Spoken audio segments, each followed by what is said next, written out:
Well, thank you. Greetings to all of you. Indeed, climate change discriminates by geography.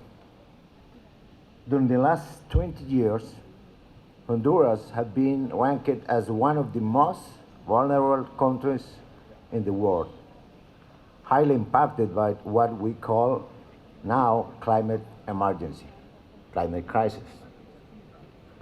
Climate change affects our economy, but most importantly, the lives of thousands of families in our country.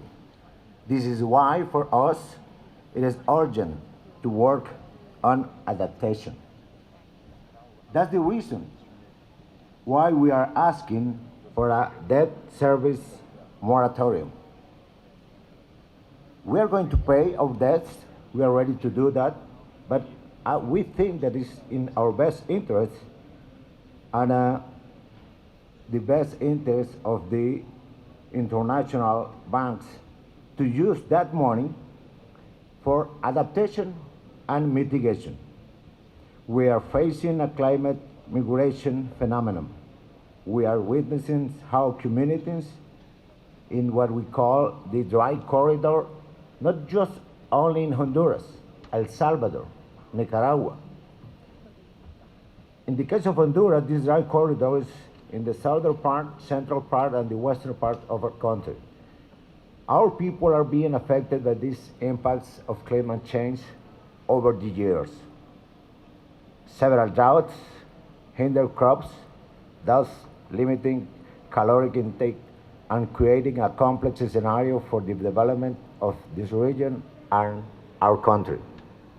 This is one of the main causes of irregular migration in the affected areas.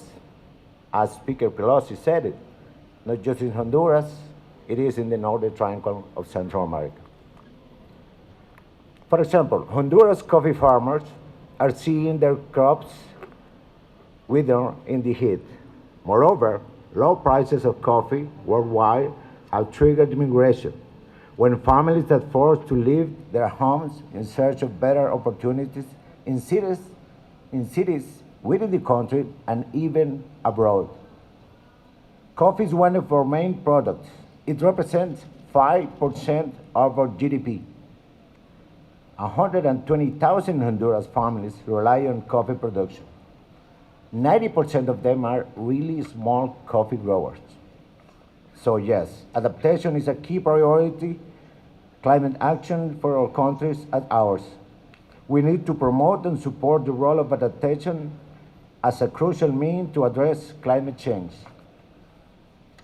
Developing countries have less capacity than rich ones to adapt to changing weather patterns. As the world heats up, we will suffer the most. Adding to the cost, research suggests that we face higher interest rates than similar countries which are less exposed to climate risks. This raises the prospect of a vicious cycle in which the most vulnerable countries pay more, thus making adaptation harder.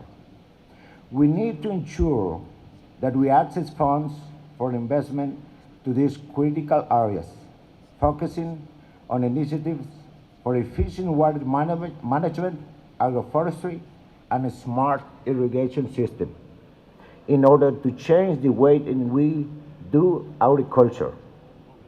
Through this action, we enable our people to adapt and build sustainable economy, not only as a matter of survival, but also as a strategy for promoting development.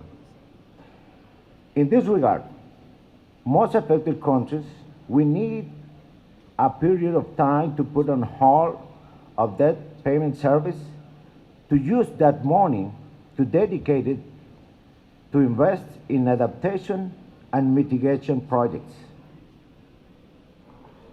That's our key message, and thank you all for being with us, because it is really terrible being one of the three countries which are more affected by climate change in the entire planet.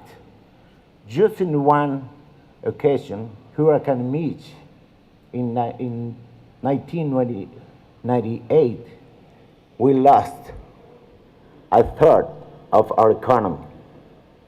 And more than that, we lost 7,000 people who died, and some other are missing. Please pay attention to this right now. Thank you all. Thank you so much, Mr. President, also for your strong focus on adaptation and actually your plea